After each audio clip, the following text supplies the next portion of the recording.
너희 목마른 자들아 물로 나오라. 배고픈 자는 오라. 돈 없는 자도 오라.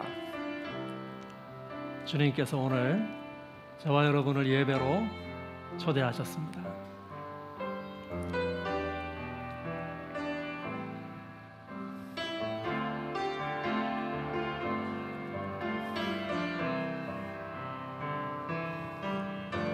성령이여 우리를 예수께로, 예수여 우리를 아버지께로, 아버지 우리를 예수께로, 예수여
네, 성령께서 지금 이곳에 임재하여 계십니다. 여러분의 가정에도 온라인으로 들으시는 여러분께도 임재하여 계십니다. 우리 성령을 노래하시겠습니다.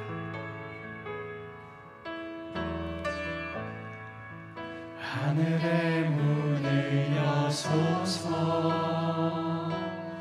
이곳을 주목하소서. 주를 향한 노래가 꺼지지 않으니, 하늘을 열고 보소서. 이곳에 임재하소서. 이곳에 임재하소서. 주님을 기다립니다. 기도의 향기가 하늘에 닿으니, 주여 임재하여 주소서. 이곳에 오셔서 이곳에 앉으소서. 이곳에서 드리는 예배를 받으소서. 주님의 이름만이, 오직 주의 이름만 이곳에 있습니다. 하늘의 문을 여소서. 하늘의 문을 여소서. 이곳을 주목하소서. 주를 향한 노래가 꺼지지 않으니, 하늘을 열고 보소서. 이곳에 임재하소서. 이곳에 임재하소서. 주님을 기다립니다. 기도의 향기가 하늘에 닿으니, 주여 임재하여 주소서. 이곳에 오셔서 이곳에 앉으소서. 이곳에서 드리는 예배를 받으소서. 주님의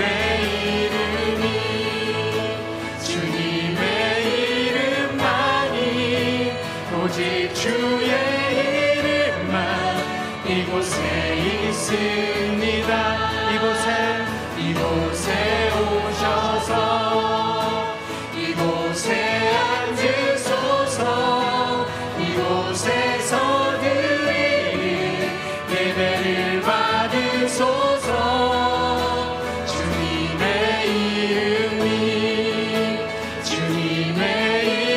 이름만이, 오직 주의 이름만 이곳에 있습니다. 이곳에 오셔서 이곳에 앉으소서. 이곳에서 드리는 예배를 받으소서. 주님의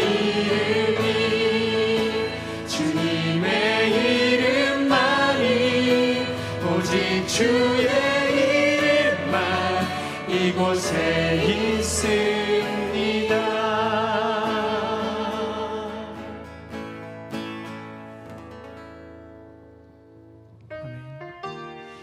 네, 그렇습니다. 주님의 길은 옳고 귀한 길입니다. 우리 그 길을 힘차게 같이 따라가셨으면 좋겠습니다.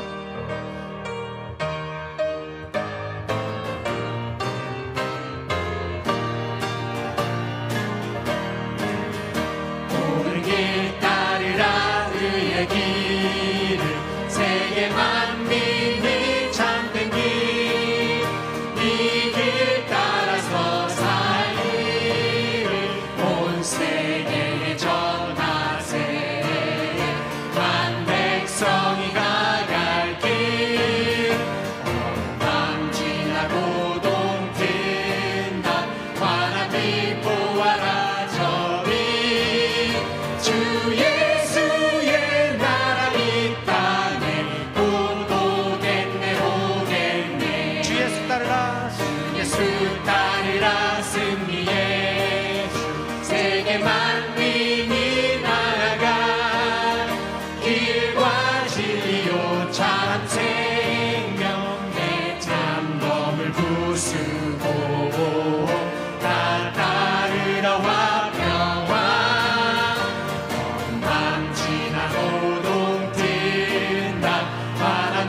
보아라 저기 주 예수의 나라 이 땅에 곧 오겠네 오겠네.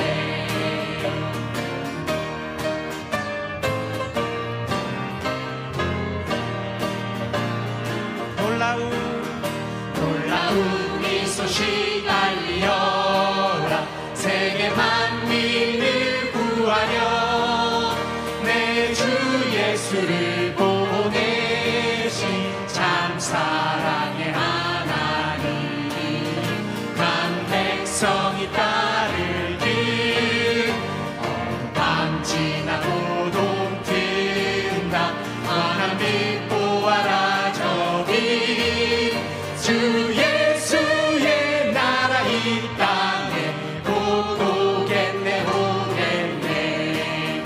고난길 헤치고 찾아온 길 많은 백성을 구한 길 모두 나와서 믿으면 온 세상이 마침내 이 진리에 살겠네. 밤 지나고 동튼다. 하나님 보아라 저기 주 예수의 나라 이 땅에 곧 오겠네 오겠네. 아멘.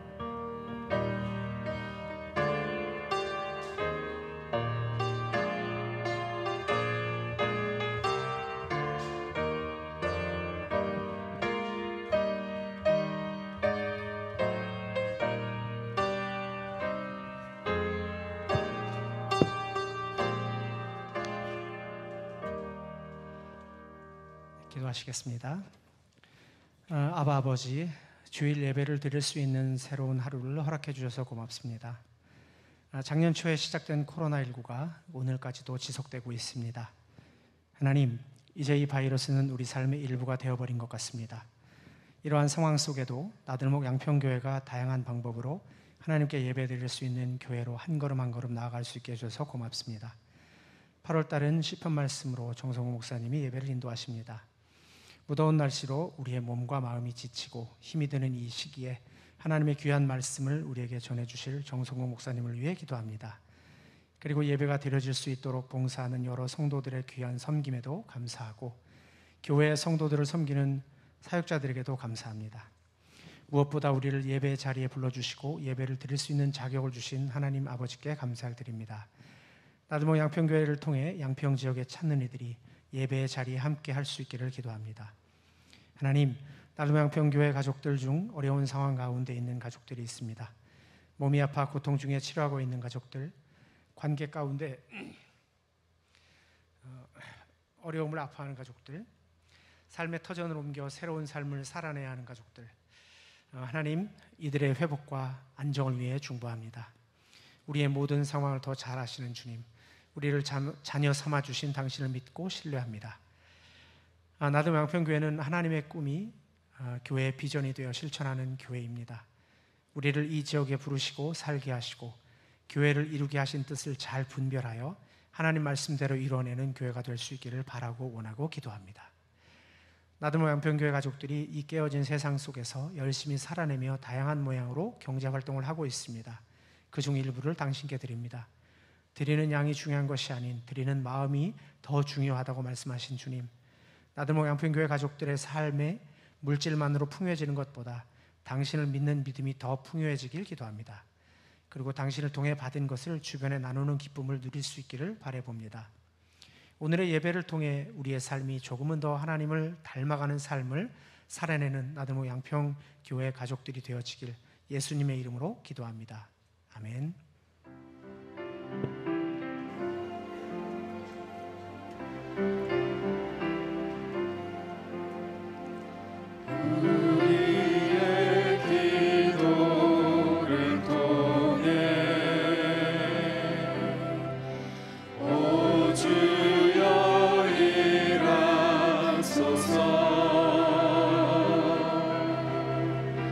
주의 뜻대로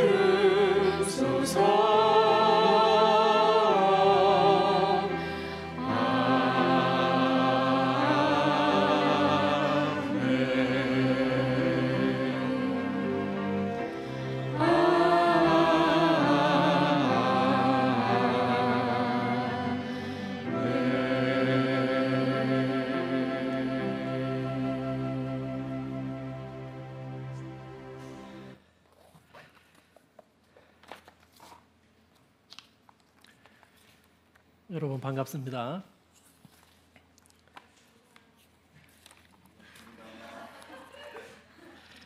벌써 8월이 되었나요? 8월 한 달은 시편에 있는 말씀들을 가지고 제가 4번 말씀을 전하게 되었습니다. 시가 150개 있다라고 하는 건 여러분 알고 계시죠? 시편 가운데 이 150편의 시들을 제가 다 다룰 수 있는 방법도 없고 또 그 가운데 있는 장르별로 이 시들을 구분하더라도 4주에 이 말씀들을 다루는 것은 아마 부족할 것이고요. 저는 기도하는 중에 특별히 한 4개 정도의 시편을 뽑아서 여러분과 한 달 동안 말씀을 좀 나누려고 합니다. 여러분 다음 세대도 여름 성경학교가 시작됐죠. 예수님은 나의 소망이에요 라고 하는 제목으로 매 주일마다 한 달 동안 여름 성경학교가 진행되고 있습니다. 그래서 우리 교회 전체가 하나님의 말씀에 함께 뿌리 내리는 한 달이 되었으면 좋겠습니다. 오늘 우리에게 주시는 하나님 말씀 시편 1편입니다. 우리 다 같이 시편 1편을 저와 여러분이 교독하도록 하겠습니다. 복 있는 사람은 악인들의 꾀를 따르지 아니하며 죄인들의 길에 서지 아니하며 오만한 자들의 자리에 앉지 아니하고 즐거워하여 그의 율법을 주야로 묵상하는 자로다.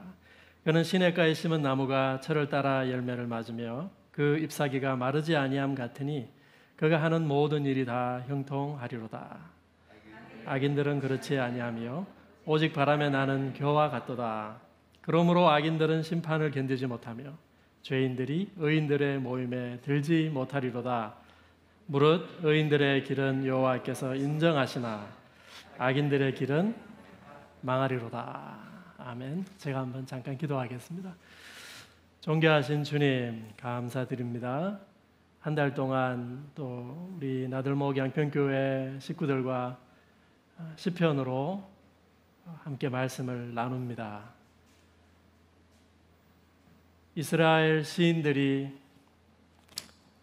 자신의 공동체를 향하여서 노래하고 또 그들을 도전하였던 이 시대를 통하여서 하나님 오늘 팬데믹 시대를 살고 있는 삶의 많은 문제 가운데 처해 있는 저와 우리 모든 교회 식구들 가운데에도 하나님 말씀해 주시옵소서. 예수님 이름으로 기도하옵나이다. 아멘. 여러분 시 좋아하십니까? 읽으십니까? 삶의 진실에 대해서 특별히 빨리 반응하는 사람들이 있죠. 그 중에서도 가장 빠르게 민감하게 그 삶의 진실에 대해서 반응하는 사람들이 있다면 시인들일 것입니다. 시인들은요, 우리에게 순응하도록 요구하는 이 세상의 질서, 그것이 권력이 될 수도 있고 때로는 이데올로기가 될 수도 있고요. 때로는 자본이 될 수도 있습니다. 순응을 요구하는 이 세상에 대해서 이 세상의 그 현실과 삶의 진실을 직시하고 모든 사람이 그것을 회피하고 있을 때 그것을 폭로하고, 왜 폭로할까요? 폭로한다는 것은 뭘 말하는 겁니까? 그들이 그것을 저항한다라고 하는 것을 말하는 것이죠. 시인들은 삶의 진실을 직시하고 폭로하고 저항하는 사람들입니다. 시인은 비유로 말합니다. 여러분 비유가 무엇인지 아시죠? 시인은 비유와 이미지를 사용하는데요. 삶의 현실에 대해서 주저리 설명하거나 객관적으로 묘사하려고 하는 대신 비유와 이미지를 던져줍니다. 그러면 사람들이 그 비유를 붙잡고요. 처음에는 이게 뭐 대수인가라고 생각하고 그 놈을 붙잡고 가서 잠을 자지 못하는 거죠. 그 비유를 통해서 시인이 담아 전하려고 하는 의미가 끝없이 확장되기 때문에 그렇습니다. 그것이 비유가 가지고 있는 힘이죠. 이스라엘 역사에 등장한 시인들이 있었습니다.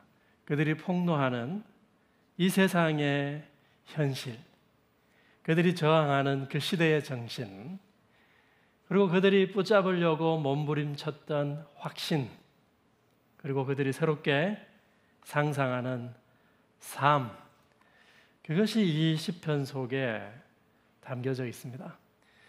대표적인 히브리 시인들이 선지자들이죠. 여러분, prophet, 선지자 혹은 예언자라고 하는 말은 두 가지 의미가 있는데요.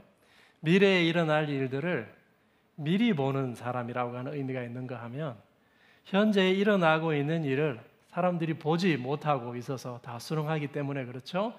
보지 못하고 있는 현재 일을 먼저 본다라고 하는 의미도 있습니다. 그래서 히브리 역사 가운데, 이스라엘 역사 가운데 등장한 시인들 가운데 대표적인 사람들이 아마 선지자들이었을 것입니다. 주일 아침이죠.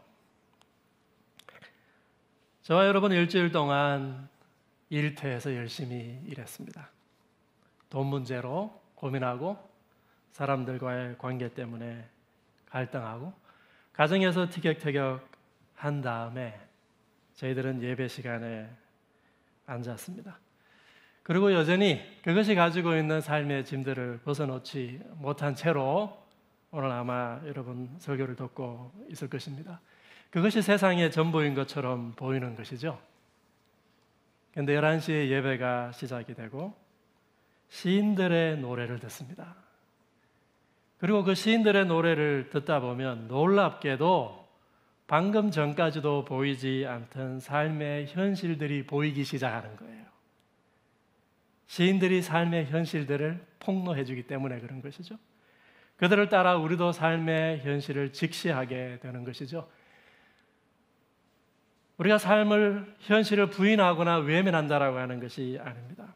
그것을 껴안으면서도 이것이 전부가 아니다라고 하는 것, 그것을 껴안으면서도 다른 관점에서 그 현실에 접근하게 되는 것이죠. 신비로운 세상이 열리게 되는 것이죠.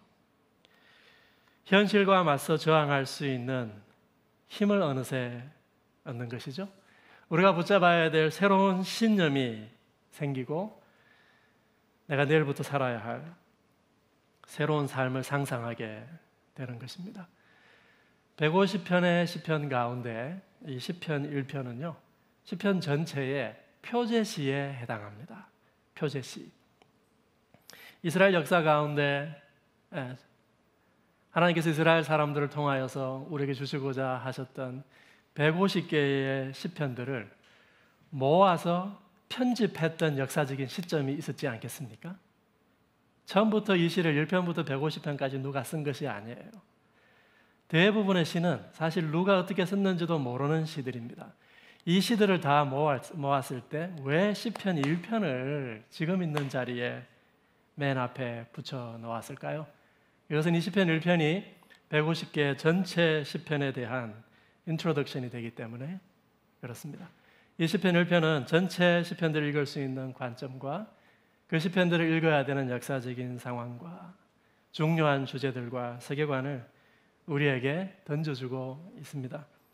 저는 오늘 시편 1편에서 사용하는 시인의 비유들, 바람에 나는 겨, 시냇가에 심은 나무, 그 나무가 맺는 열매와 마르지 않는 잎사귀라고 하는 이 비유들을 중심으로 한번 말씀을 살펴보려고 합니다. 시인은 어떤 이들이 참 대단해 보이는데 실상은 그들이 바람에 나는 겨와 같다고 폭로하면서 이 시를 시작하고 있습니다. 1절에 보면 복 있는 사람은 악인들의 꾀를 따르지 아니하고, 여기 악인들이 등장하죠. 악인들의 꾀를 따르지 아니하며 죄인들의 길에 서지 아니하며 오만한 자들의 자리에 앉지 아니하고, 이들은 출세한 사람들입니다. 이미 오만한 자리에, 높은 자리에 앉아 있죠. 이들은 대단한 꾀를 내어서 그 자리에 올랐을 것입니다.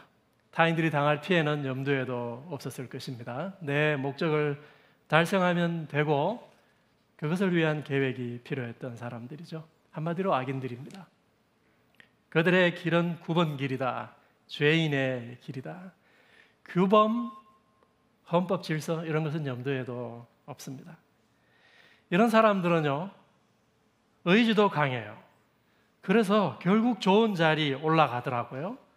좋은 자리 차지해서 허세를 부리고 다른 사람들을 내려다보고 사는 것에 익숙해져 있는 사람들입니다. 그리고 절대로 그 자리를 내려놓지 않으려고 내 자녀에게까지도 물려줄 수 있는 모든 장치들을 강구하는 사람들입니다. 대개 사람들은 이러한 사람들을 부러워합니다. 아파트가 들어설 자리 나도 미리 알았으면 땅을 사두었겠죠. 그런데 정보가 없어서 정보가 있어도 못 사죠. 여기 있는 분들은 정보가 있어도 못 살 사람들이 오셨군요. 좀 굽은 길이어도 모두가 법을 이용하고 빠져나가는데 법을 지키는 것이 무슨 소용이 있습니까? 굽은 길이라도 사람들이 가면 그게 길이지. 그렇지 않습니까, 여러분? 사람들이 가는 것이 길이지. 허세 부리는 사람들, 여러분 얼마나 여유가 있어 보입니까? 입는 옷이 다르고 타는 차가 다르지 않습니까? 이때 시인이 등장하는 거죠. 그는 사람들이 구분하지 못하는 현실을 폭로합니다. 그건 처세술이 뛰어난 것이 아니고 악한 것이다. 남들이 다 가는 길이라고 가는 것은 융통성이 뛰어난 것이 아니고 그건 죄를 범하는 거다. 좋은 자리에 앉아서 다른 사람을 내려다보는 것, 그것은 여유 있는 사람이 아니고 천박한 사람이다. 폭로하는 것이죠. 이 사람들은 무엇과 같다고요? 오직 바람에 나는 겨와 같도다. 이 시인은 그걸 지금 폭로하고 있습니다. 시인이 폭로하는 이유는요, 저항하기 위함입니다. 1절에 보니까 시인이 뭐라고 합니까? 나는 그 자리에 앉지 않겠다라고 하는 겁니다. 나는 그것이 하나도 좋아 보이지 않는다라고 하는 것이죠. 우리말 시편 1편 1절에 번역이요, 조금 아쉬운데요. 복 있는 사람은 악인의 꾀를 따르지 아니하고 이렇게 되어 있잖아요. 그런데 이걸 어떻게 번역하면 더 좋을 뻔했냐면요, 악인의 꾀를 따르지 아니하는 그 사람이야말로 복이 있도다, 이렇게 번역하는 것이 좋습니다. 죄인의 길에 서지 아니하는 그 사람이야말로 복이 있도다. 오만한 자의 자리에 앉지 않은 그 사람이야말로 이미 그 사람 자체로 복받은 사람이다라고 하는 것이죠. 복 있는 사람의 행동 가운데 몇 가지를 여기 쓴 것이 아니고요, 그러한 행동을, 그러한 삶을 살고 있는 사람, 그러한 정체성을 가지고 있는 사람, 그 사람 자체가 이미 복받은 사람이다라고 하는 것이죠. 이미 시인은 스스로 보잘것없어 보인다고 생각하는 사람들의 정체에 대해서도 폭로하고 있습니다. 새로운 관점을 주는 것이죠. 이 시편 1장이 1편이 언제 쓰였는지 우리가 잘 모릅니다. 구전되어 왔겠죠. 구전된 이래 많은 사람들, 많은 상황 속에서 아마 이 시편 1편이 읽혔을 것입니다. 그리고 여러 학자들이 추정하기를요, 이 시편이 시편 150편 다는 아닐지 모르지만 아마 바벨론 포로기를 즈음해서 그 편집이 이루어졌을 것이다 라고 추정합니다. 바벨론 포로기. 여러분 바벨론 포로기 아시죠? BC 586년 남유다가 그리고 예루살렘이 바벨론에 의해서 멸망당했습니다. 성전이 파괴되었습니다. 하나님의 언약 백성이 우상 마루기라고 하는 신을 섬기는 바벨론 사람들에 의해서 나라가 멸망하고 포로로 잡혀갔습니다. 여러분 이것이 의미하는 바가 뭘까요? 이스라엘 백성들이 충격에 휩싸인 거예요. 하나님이 성전에 거하시는데 그 성전이 완전히 무너진 것이죠. 이건 뭘 말하는 겁니까? 지금까지는 하나님이 가장 전능하신 신이라고 고백하고 살아왔는데 하나님이 그런 분이 아니셨나? 아니면 하나님이 과연 전능하신 분인데 그분이 이제 우리를 떠나셨나? 여러분 이거 저울하지 않겠습니까? 그분이 전능한 신이시던가 전능하지 않던가 아니면 선하지 않던가 선하지 않으셔서 이제는 더 이상 이스라엘에게 한 약속들을 기억하지 않으시던가 그게 아니라면 도대체 이 현실을 어떻게 설명할 수 있을까요? 혹 이것이 우리의 잘못인가? 이스라엘 역사 가운데 그 현실을 붙잡고 고민하는 시인들이 등장하는 것이죠. 이 시편을 우리가 바벨론 포로기 때 편집되었을 것이다 라고 조금 더 추정할 수 있는 이유는요, 여러분 시편 2편을 보면 어떻게 시작합니까? 어찌하여 왕들이 허사를 경영하는가? 왕들이 모여가지고 허사를 경영하고 하나님에 대해서 모의를 하는 거예요. 하나님을 저항하기 위해서. 세상의 군왕들이. 한편 바벨론에 포로로 잡혀간 사람들은요 2차적인 충격을 받았습니다. 또 한 번의 큰 충격을 받았어요. 그들이 끌려가서 목격한 바벨론은 자신들이 생전 처음 목격하는 고도의 문명 국가였던 거예요. 여러분 바벨론은요 가로 세로가 한 10km 정도 되는 거대한 도시였습니다. 가로 세로 10km.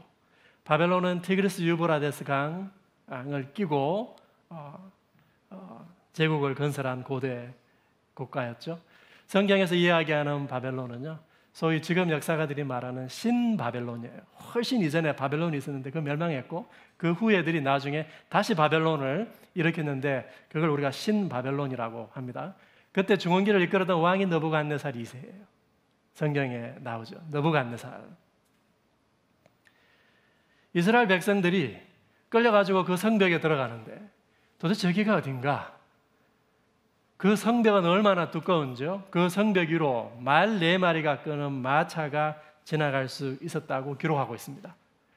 그리고 그 성에, 성 밖과 성 안에 수많은 건축물들, 지금도 아주 불가사의한 건축물들이 많이 남아있죠. 여러분 지구라트라고 하는 신전 들어보셨습니까? 마르둑을 섬기는 그 신전 가운데 높이 7층 고도의 기술로 지은 그 지구라트라고 하는 그 신전, 예루살렘 성전은 정말 잽도 안 되는 거죠. 이슈타르, 그 안에 있는 하나의 문인데요, 정말 놀랍게 아름다운 그 왕의 문, 이슈타르, 그리고 느부갓네살 2세가 왕비를 위해 만들었다고 하는 하늘 정원, 공중에 정원이 있는 거예요. 그들은 유대인들보다 더 큰 번영을 누리고 있었습니다. 이스라엘 사람들 가운데 상당수는요 바벨론 포로 이전부터 경제적 번영에 목말라 있었습니다. 그래서 그들이 섬긴 신이 누굽니까? 바알과 아세라를 섬겼던 것이잖아요. 포로로 잡혀간 사람들 중에 많은 이들이 바벨론화 되기 시작했습니다. 그때 시인이 등장하는 거죠. 시인이 등장하는 것이죠. 바벨론, 이 대단한 성전과 성벽과 건축물들, 사실 이것은 풀 한 폭이 자랄 수 없는 메마른 광야와 같다. 풀 한 폭이 자라지 않는 광야다. 여러분 우리가 시편 1편을 만약에 바벨론 제국과의 그 관계 속에서 우리가 읽을 수 있다고 한다면은 다니엘서 있죠. 구약 성경 가운데 이 바벨론 제국 그리고 느부갓네살 왕과 같이 등장하는 구약의 예언서가 다니엘이죠. 여러분 그 다니엘서 보면 왕이 똑똑한 아이들 소년들을 뽑았습니다. 그리고 자기 주변에 주면서 책사로 왕의 이제 신하로 뽑으려고 훈련을 시키는 장면들이 나오잖아요. 다니엘과 세 친구도 거기에 뽑혀 들어간 거예요. 그런데 뭘 요구했습니까? 왕의 진미를 요구했습니다. 왕의 진미를 먹으라고. 이 아이들을 왕의 진미를 다 먹여라. 이 왕의 진미를 먹이는 이유가 뭡니까? 잘 먹여가지고 그 아이들 얼굴 뽀얗게 만들라고. 그리고 그 아이들 근육 우람하게 만들라고. 여러분 이것이 왕의 질서입니다. 이것이 바벨론의 이데올로기예요. 뭐가 미덕이에요? 우람한 남자와 힘을 가지고 있는 사람, 얼굴이 뽀얀 윤택이 나는 사람 해서 그 왕의 질서와 왕의 생각을 따라서 소년들을 다 훈련시키는 거죠. 바벨론은 힘을 과시했습니다. 이슈타르, 지구라트, 하늘정원, 힘을 과시하고 그것이 그 바벨론이 가지고 있는 질서요 이데올로기였습니다. 한편 여러분, 느부갓네살이 바보가 아니거든요. 힘을 통해서 자기가 이 세상을 점령했다면 언젠가는 자기보다 더 힘센 놈이 나타나면 좀 두렵지 않겠습니까? 큰 성벽을 세워서 말 4마리가 끄는 전차가 다닐 수 있는 성벽을 지은 거예요. 두려움의 표시죠. 바벨론의 부귀와 영광, 그것 자체가 어쩌면 나쁜 것은 아닐 것입니다. 그러나 그것만으로는 부족한 것이죠. 그것에만 의지했을 때 겉은 멀쩡해도 그 안에 있는 사람들이 다 무너지게 되어 있는 것이죠. 바벨론은 지금 폭력으로 세상을 다스리고 작은 민족들을 억압하고 오만하게 군림하고 있습니다.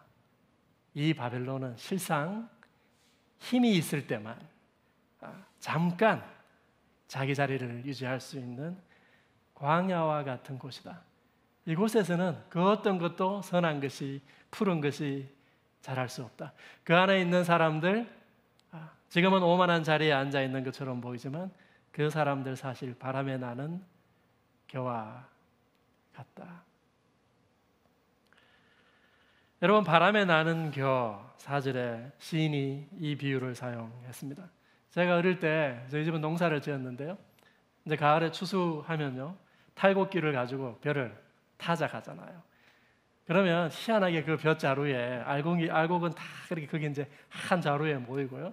쭉정이들은 바람에 불어가지고 저기 또 쭉정이가 쌓이는, 거기 수북히 쌓이는 한 곳이 있습니다. 추수 때가 이르면 5절이 이야기하죠. 하나님의 심판이 임하면 악인들은 그 심판을 견디지 못한다. 악인들은 결국 망할 것이다.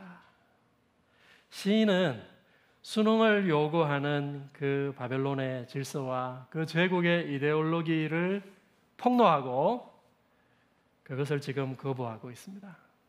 나는 그 자리에 앉지 않겠다라고 하는 것이죠. 이 시의 핵심적인 비유는 시냇가에 심은 나무입니다. 복 있는 사람은 누구인가요? 결국 시냇가에 심은 나무이죠.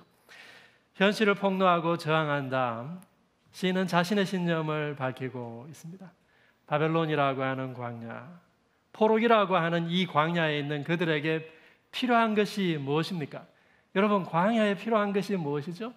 샘이죠. 샘. 물길 아닙니까? 물길. 물의 스트림, 우리말에는 시냇가 이렇게 번역해 놓았습니다.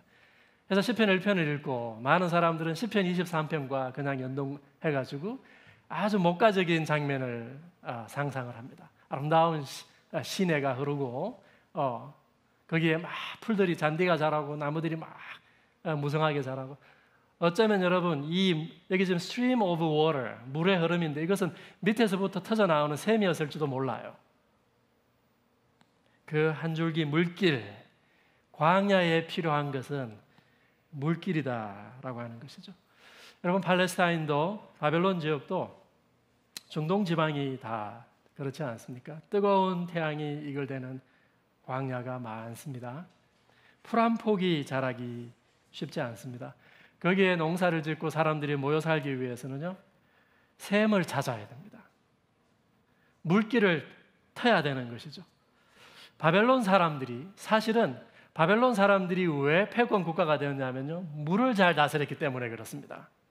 이집트도 그렇고 바벨론 사람들도 바벨론의 티그라데스 유브라데스 강을 잘 다스린 것, 치수를 잘한 것이죠. 시인이 말하려고 하는 것은 무엇입니까? 다른 물길을 이야기하고 있는 거죠.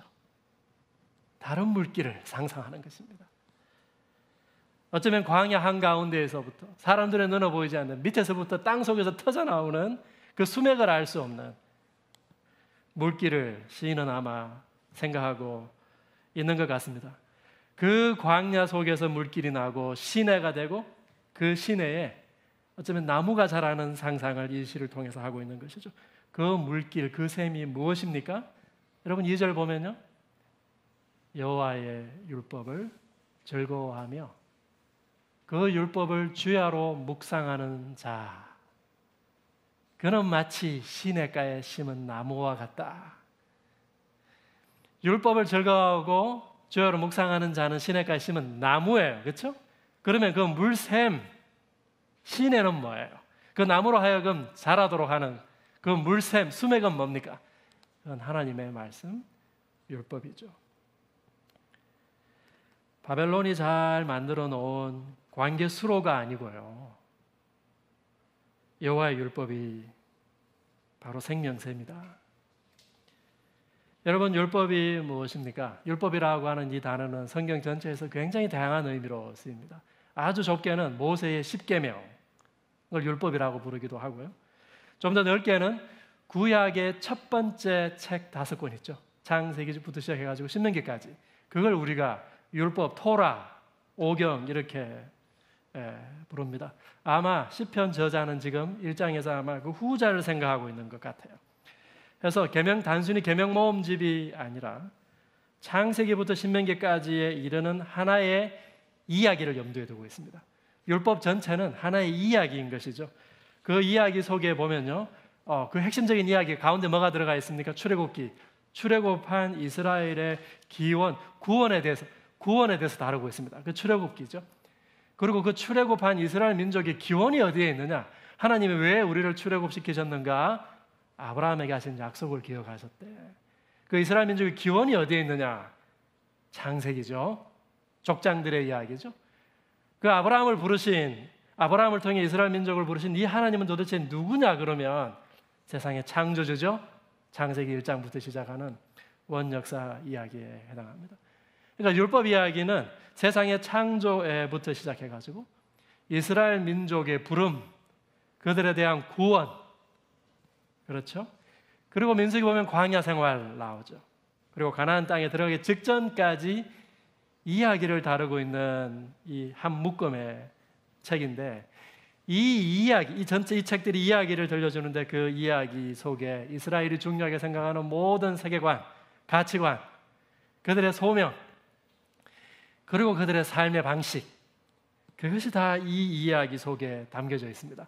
무엇보다 하나님이 도대체 어떤 분이시냐, 그리고 그분이 무슨 목적을 가지고 있는가에 대해서 이 율법 이야기가 아주 선명하게 이야기해주고 있습니다.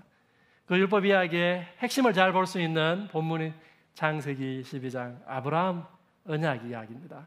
하나님께서 아브라함을 부르셔서 아브라함을 통해서 이스라엘 민족을 부르셨잖아요. 아브라함에게 뭐라고 하셨습니까? 3가지. 너는 가라. 그리고 복이 되라. 복이 될 것이다. 이건 복이 될 것이다 이렇게 번역할 수도 있고, 복이 되라 이렇게 명령형으로 번역할 수도 있습니다. 네가 만약에 하나님께서 아브라함을 불러서 아브라함에게 복을 주셨어요. 아브라함의 복을 주시면서도 아브라함은 또 복이 돼야 되는 것이죠. 네가 만약에 내가 네게 준 이 복을 잘 살기만 하면 너를 통해서 복을 받게 된 열방이 반드시 출현하게 될 거다. 여러분, 여기에 하나님이 어떤 분이시냐? 하나님은 세상을, 열방을 회복시키기를 원하시는 분이다 라고 하는 하나님의 목적이 담겨져 있는 것이죠. 하나님 열방을 회복하기 원하시는 분이에요. 세상을 바로잡고 회복하고 구원하기를 원하시는 분이다. 그런데 그 세상 회복 프로젝트 가운데 처음으로 하나님으로부터 부름받고 초대받은 사람이 누구냐? 아브라함이요, 이스라엘 민족이다 라고 하는 것이죠.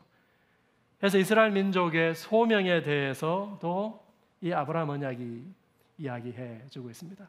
이 아브라함 언약의 약속을 따라 하나님이 이스라엘 민족을 출애굽시키셨는데요, 출애굽기 19장에 보면 하나님께서 시내산에 이르렀을 때 그 출애굽한 이스라엘 민족에게 말씀하십니다. 너희가 제사장 나라다, 거룩한 백성이다.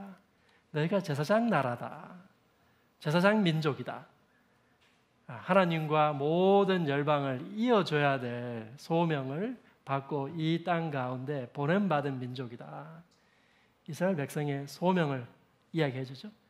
하나님의 목적이 어디에 있는지 이야기해 주고 있죠. 내가 그럼 어떻게 제사장 나라 될래? 거룩한 백성됨으로.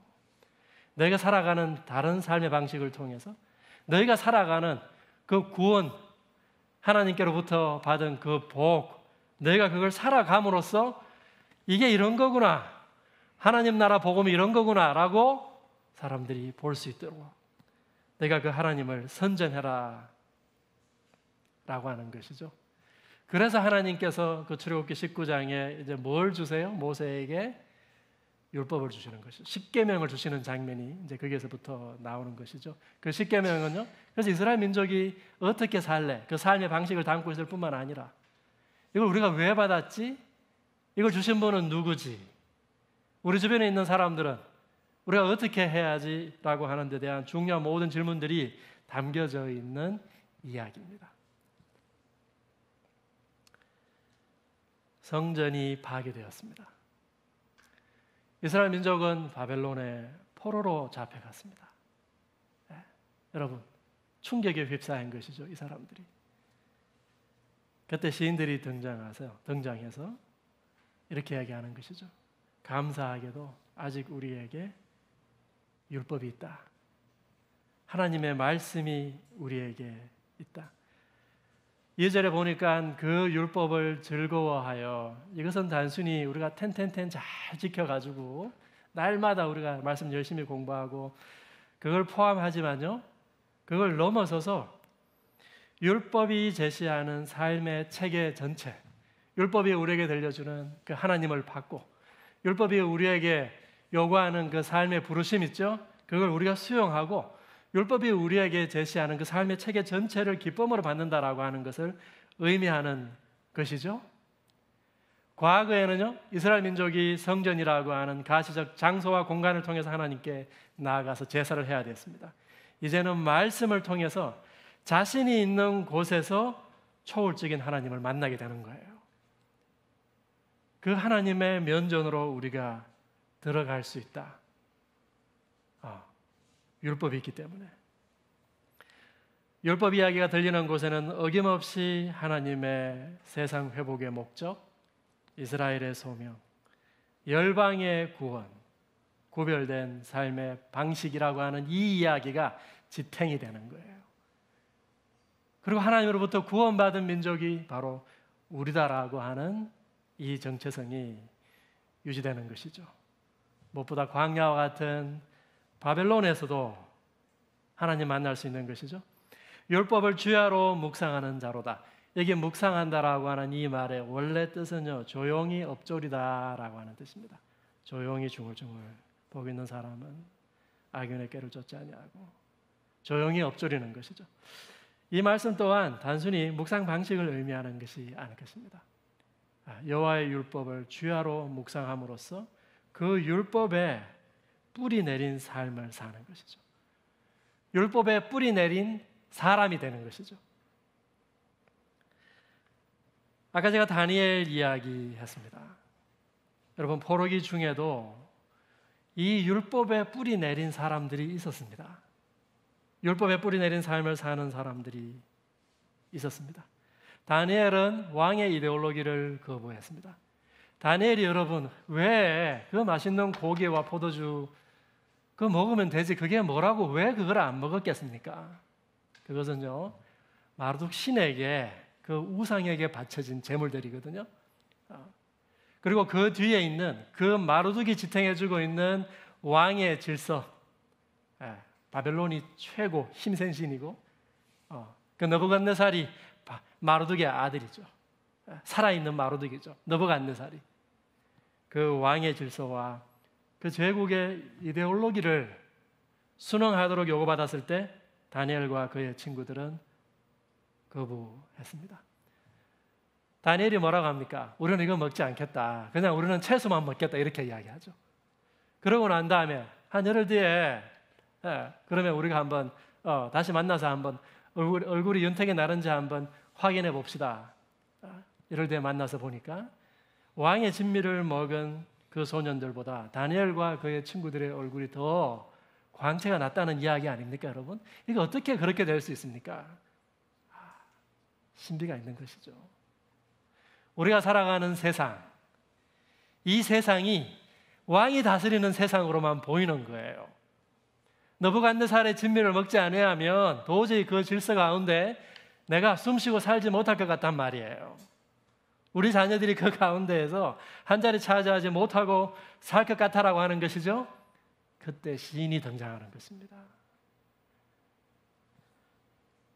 현실 가운데 하나님의 신비가 공존한다라고 하는 것을 보여주는 거 아니겠습니까, 여러분?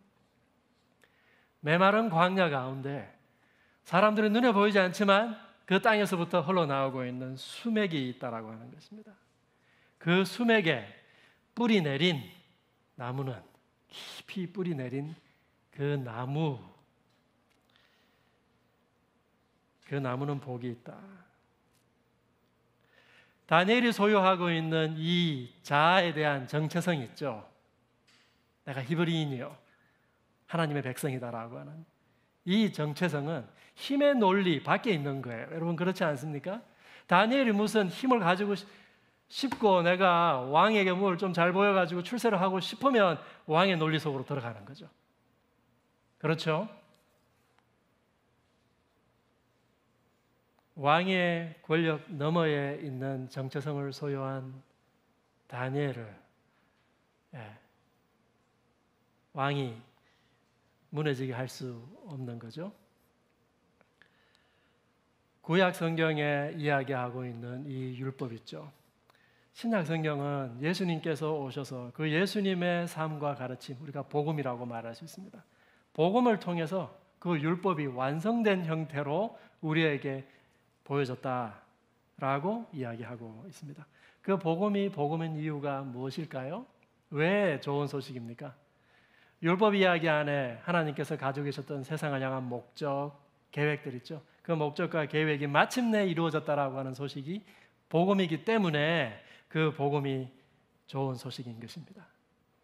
그 하나님의 목적, 세상을 회복하고 세상을 바로잡고 그 세상을 구원하는 것, 그게 언제 이루어집니까? 그것은 하나님이 통치하실 때만 이루어지는 거예요. 여러분 그렇죠? 하나님이 사랑과 공의로 다스리실 때만, 하나님의 통치가 임할 때만, 하나님의 나라가 임할 때만 그 하나님의 세상 회복의 목적이 성취되는 것이죠. 그렇기 때문에 우리가 통시적으로 이야기 안에 넣었을 때 우리가 그 하나님의 목적이 이루어지는 과정, 많은 학자들은 이걸 하나님의 선교 이렇게 불러요. 하나님 스스로 이걸 이루어가기 위해 지금 일을 진행해 나가시는 긴 과정이죠. 그런데 그걸 딱 단면도로 잘랐을 때 그게 언제 이루어진다고요? 하나님의 나라가 임할 때 그게 이루어지는 거예요. 단면도에 해당합니다. 이 하나님 나라의 복음에 깊이 뿌리 내린 사람, 이 하나님 나라의 복음이라고 하는 수맥에 깊이 뿌리 내린 삶,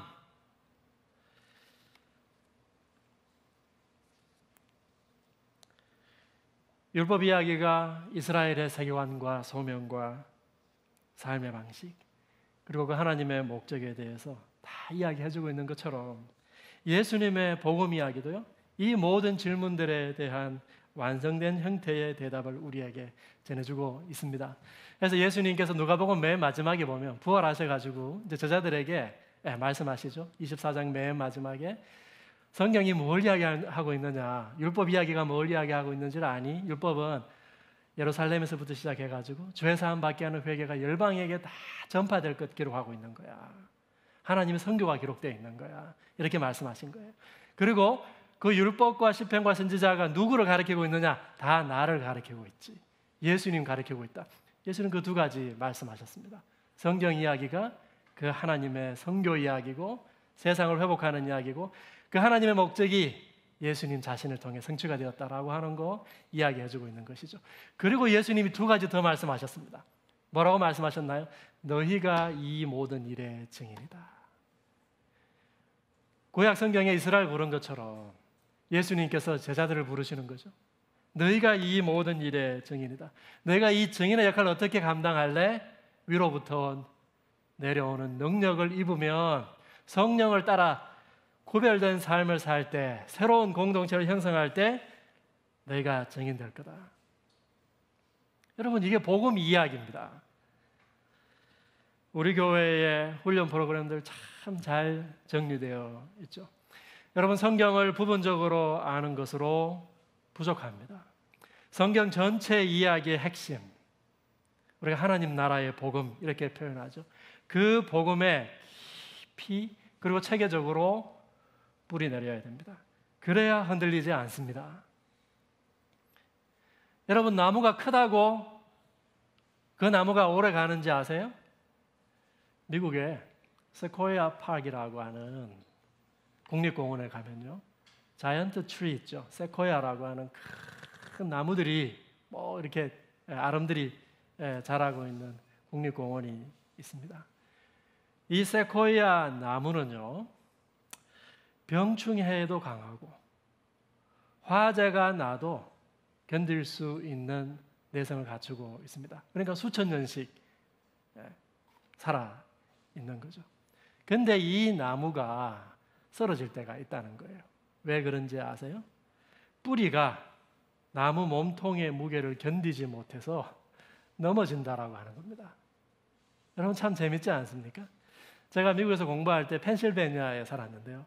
펜실베니아라고 하는 말 자체가 숲이 많다라고 하는 뜻이에요. 왜 숲이 많냐면요, 날씨도 좋고 비도 제때 오고요, 연중에 비가 고르게 온단 말이죠. 근데 한 번씩 태풍이 오거든요. 태풍이 오면 정전이 되는 거예요. 참 신기해요. 태풍이 오면 왜 정전이 되는지 아세요? 나무가 다 쓰러져 가지고 전선 있죠. 그 전선들을 다 끊어놓는 거예요. 넘어지면서. 왜 이놈들이 넘어질까요? 뿌리가 깊지 않아서, 뿌리를 깊이 내리지 못해서 그런 것이죠. 여러분, 나무가 폼나고 수천 살 먹어가지고 그 나무가 우람하다고 해가지고 그 나무가 그냥 견디는 것이 아니다라고 하는 것이죠. 우리가 하나님 나라의 복음 이야기에 체계적으로 깊이 있게 뿌리 내리지 않아도 하나님의 사랑 경험하면서 살 수 있을 때가 있습니다. 그러나 복음이 작동하지 않는 영역이 반드시 나타날 겁니다. 복음이 작동하지 않는 영역. 혼자 열심히 한다든가, 신앙생활을 혼자 열심히 하는 거예요. 좋은 신앙인 되려고. 여러분 다 해보셨죠? 좋은 신앙인 되고 싶은 거예요. 그래서 산중에 뭐 한 달 동안 들어갔다가 혼자 그냥 갑자기 신령하게 나타나고 싶은 그런 유혹을 우리가 막 느끼잖아요. 혼자 열심히 하다 보면요, 우리가 한국 사회의 질서 있죠.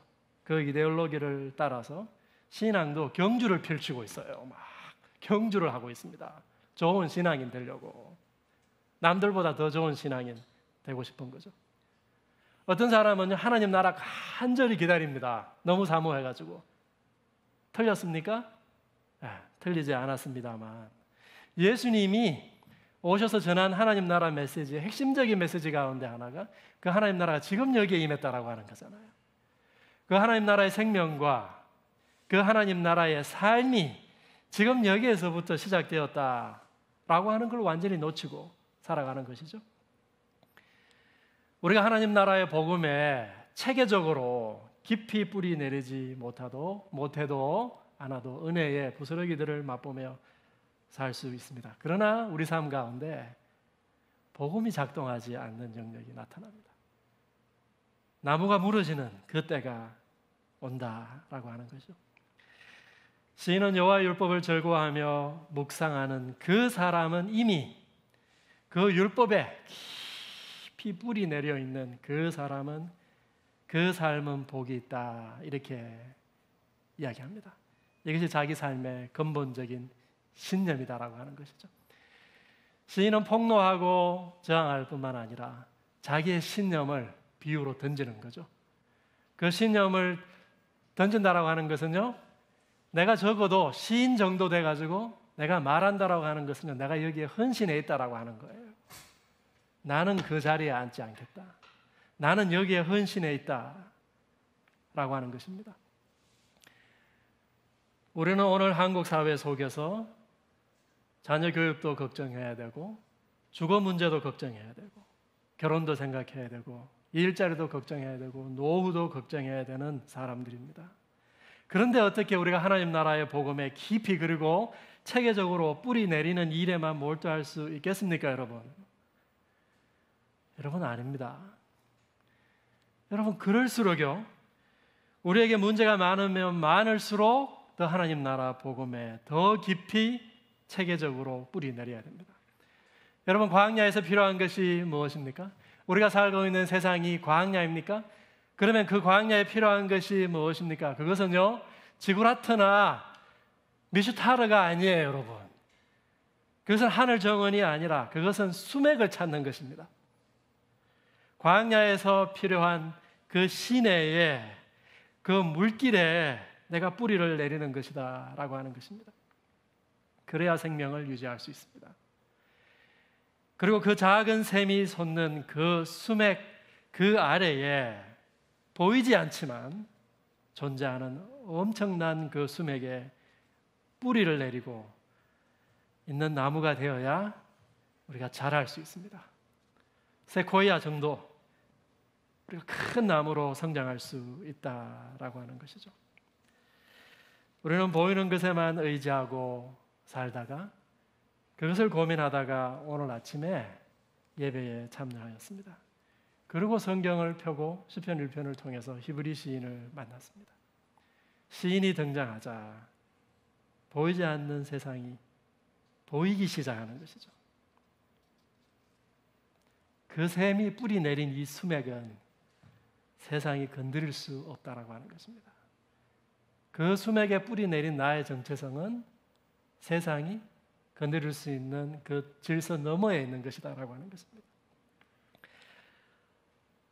시인은 그 시냇가에 심은 나무에 철을 따라 맺는 열매와 마르지 않는 잎사귀가 열린다고 바라보고 있습니다. 아직 그것이 보이지 않습니다. 이것은 시인이 상상하는 것입니다. 시인은요, 상상하는 사람입니다. 여러분, 상상한다라고 하는 것은 현실을 항상 넘어서는 것이죠. 아직 나타나지 않은 것을 보는 것입니다. 3절에 시인이 말합니다. 복 있는 사람은 여호와 율법을 즐거워하여 그 율법을 주야로 묵상하는 자로다. 그가 하는 모든 일에 다 형통하리로다. 마치 시냇가에 심은 나무가 철을 따라 열매를 맺고 잎사귀를 무성하게 내는 것처럼, 여기서 모든 일이 다 형통하다라고 하는 것은요, 바벨론처럼 될 거라고 하는 말 아닙니다. 그렇죠? 바벨론처럼 될 거라고 하는 말은 절대로 아닐 겁니다.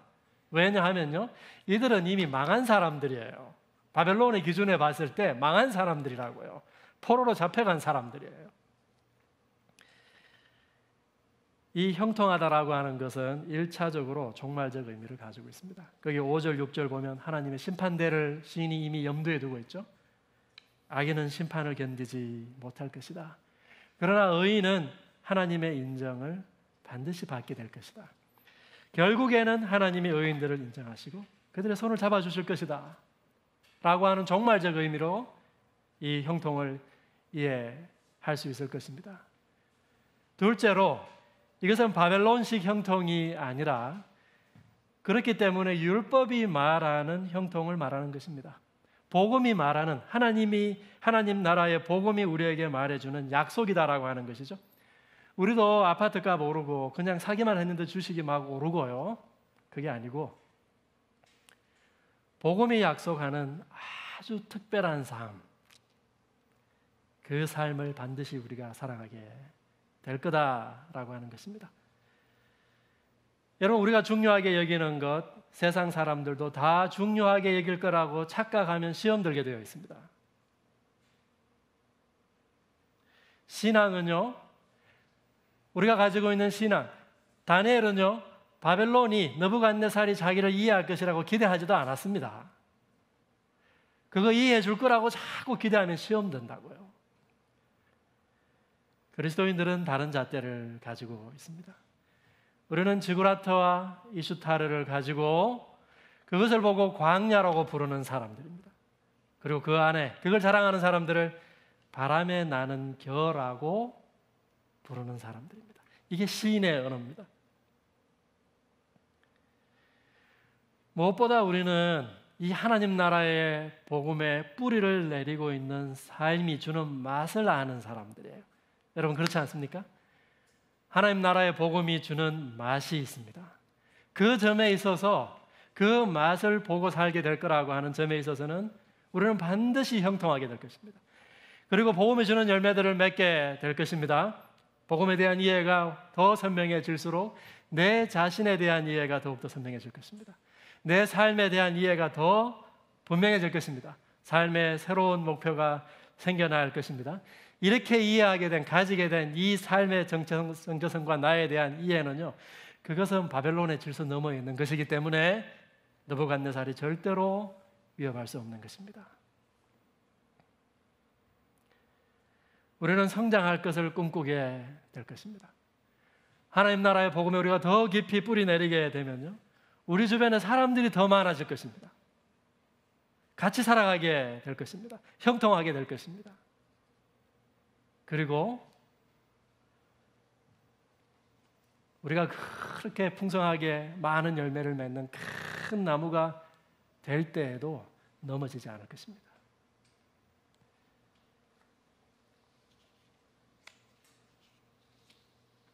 성전이 파괴된 이후의 시대, 성전이 서 있다 하더라도 바벨론의 포로로 잡혀온 사람들은 지금 성전이 없는 세상을 살아가야 되는 거예요. 성전이 파괴된 이후의 시대, 하는 수 없이 그들은 토라를 붙잡았습니다.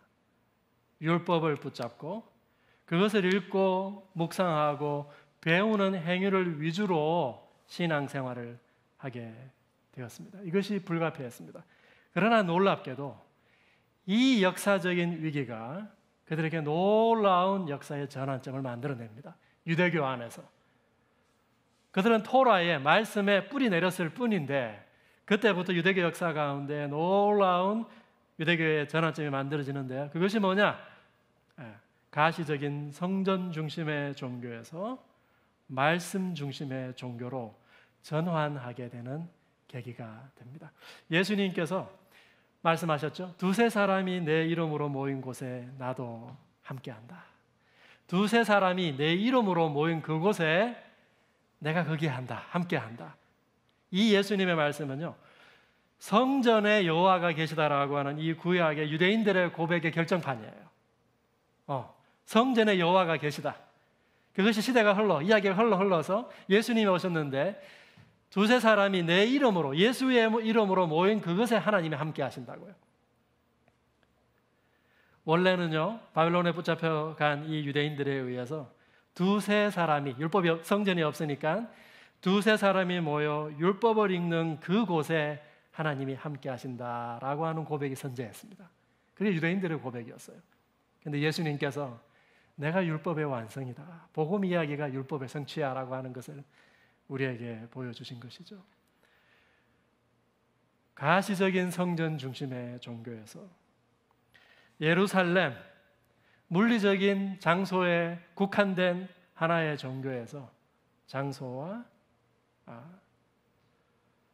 그 건물에 구애받지 않는 말씀 중심의 새로운 삶의 형태가 나타나게 되었다라고 하는 것입니다. 이러다 보니 말씀을 좀 더 잘 배우고 싶은 욕구가 사람들에게 막 생기게 되었겠죠. 그러면서부터 생겨나게 된 것이 회당입니다.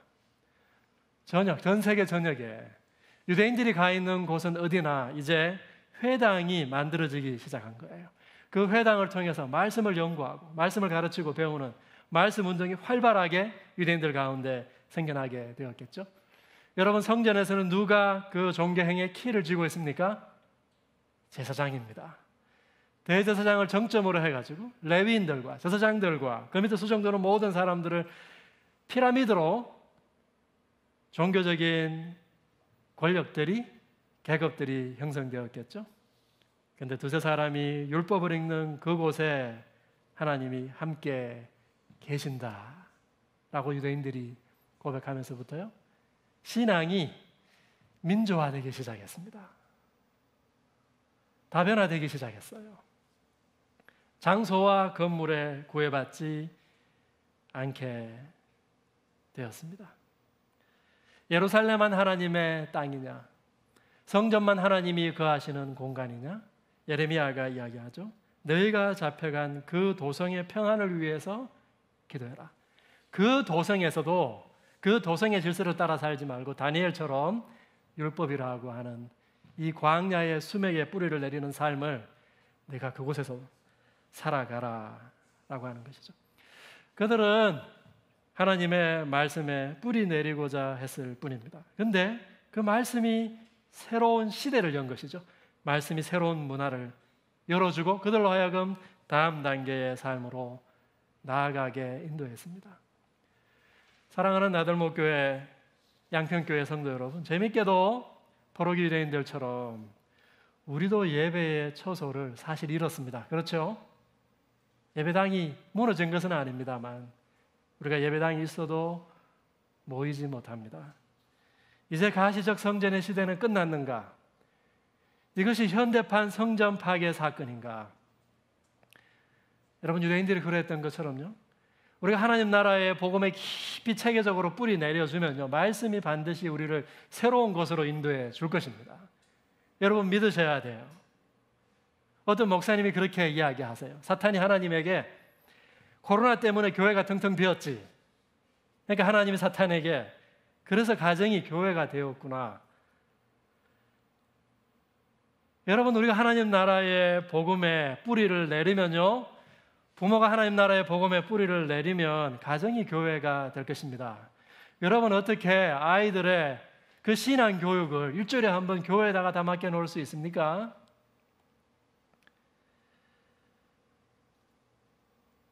아이들은 일주일 내내 가정에 있습니다. 말씀에 뿌리 내린 부모가 새로운 가족 문화를 상상해 나가야 되겠죠? 기독교 공동체는요, 사실 처음부터 작고 인격적인 모임으로 시작했습니다. 그 작고 인격적인 모임 속에서 사람들의 눈을 피해서 저녁에 모여가지고 그 작은 공동체 속에서 부대끼면서 그 속에서 하나님 나라의 복음을 나누고 함께 성장하고 다른 삶을 추구해 나갔던 사람들이라고요. 우리가 소수로 모일 수밖에 없어요. 그런데 처음부터 기독교가 그렇게 시작했다라고 하는 것입니다.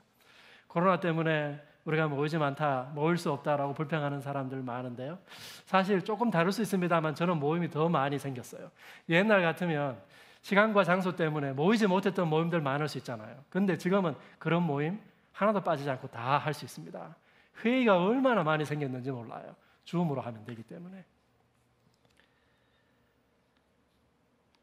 여러분, 모여서 말씀을 나눠야 됩니다. 기도도 하고 교제도 해야 됩니다. 우리가 장소를 초월해야 됩니다. 권위자도 초월해야 됩니다. 권위자를 초월해야 됩니다.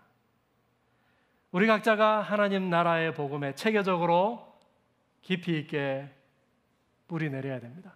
여러분 자신이 하나님 나라의 복음에 더 깊이 체계적으로 뿌리 내리기 위해서 여러분이 해야 될 다음 단계의 훈련이 뭔지 생각하세요. 다음 단계의 훈련이 뭔지. 내가 의도적으로 나가지 않는 그 다음 단계의 훈련이 무엇인가라고 하는 것입니다. 우리가 하나님 나라의 복음에 뿌리 내려 있으면요, 그 하나님 나라의 복음이 우리 가운데 새로운 문화를 열어주실 겁니다. 여러분 그걸 믿으세요.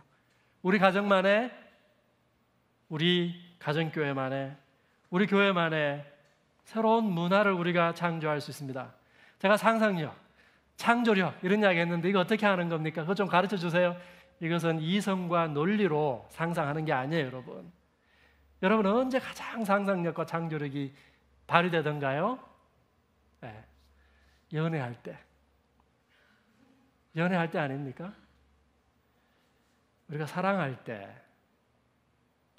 그리고 내가 어떤 절대적인 뭔가에 붙잡힐 때, 순종할 때, 그때 우리가 본능적으로 상상하고 창조력을 발휘하게 되어 있습니다.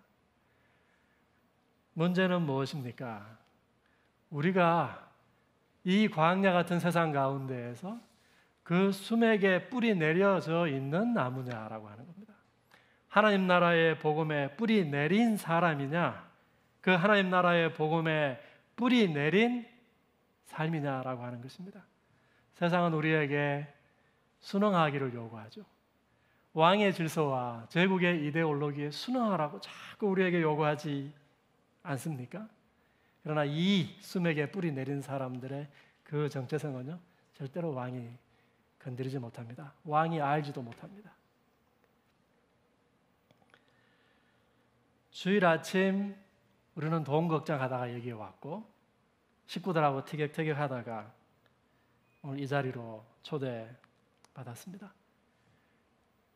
시인의 노래를 들으면서 우리는 우리의 현실을 부정하지 않으면서도 이 현실 위에 신비가 같이 존재하는구나. 그 신비에 의해서 현실이 폭로되고 저항되고 거기로부터 우리의 핵심적인 신념이 다시 오고 새로운 삶을 다시 발견하는, 우리 자신을 발견하는 것이죠. 우리의 정체성과 우리의 삶은 그 세상의 힘의 논리 그 너머에 있습니다. 여러분 꼭 기억하십시오. 우리가 그것을 기억할 때 마침내 저와 여러분도 시인이 되는 것이죠. 한 1분간 같이 침묵하도록 하겠습니다.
이제 받은 말씀을 기억하고 우리 하나님 앞에 우리의 마음을 드리는 시간을 갖도록 하겠습니다.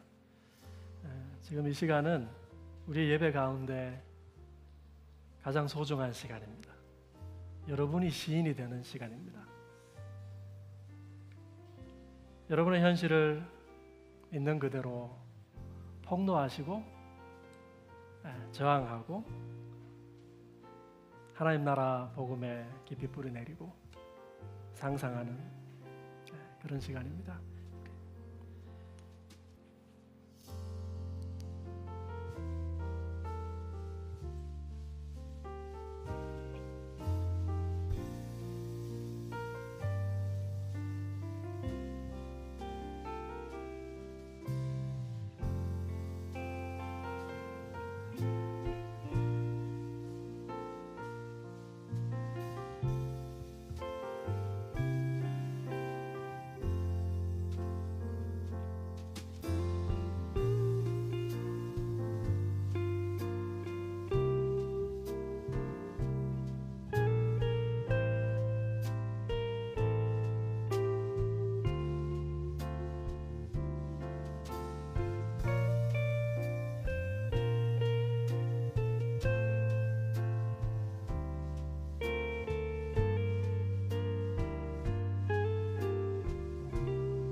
마음으로 드리는 예배 하나님께 드리면서 같이 찬양할까요?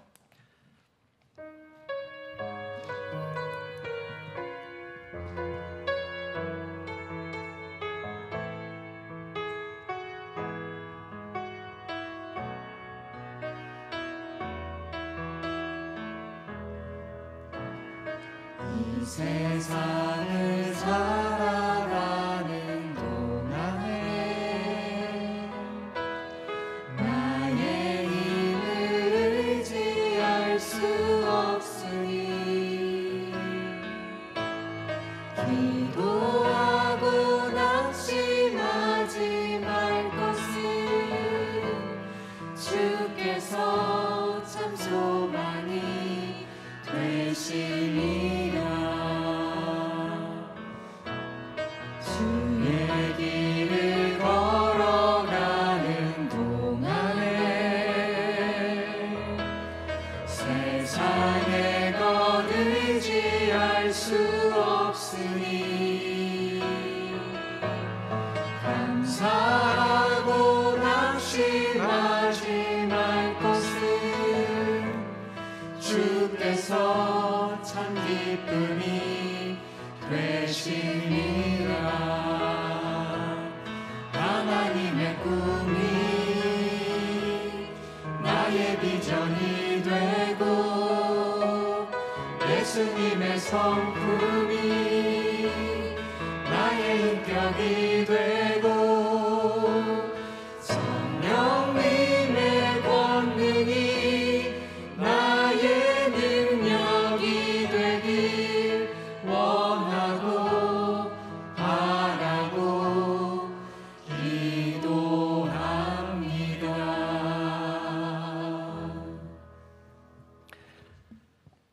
이제는 우리를 위하여 십자가의 고통과 수치를 당하신 우리 주 예수 그리스도의 은혜와 죄인들을 위하여 아들을 세상 가운데 보내신 하나님 아버지의 놀라우신 사랑과 우리를 아버지와 아들에게로 인도하시고 날마다 우리 연약함을 도우시는 성령 하나님의 교통하심이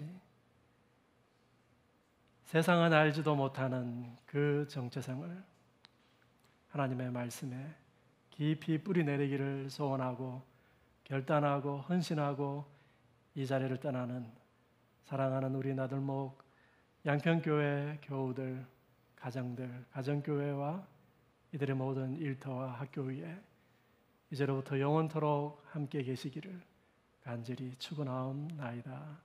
아멘.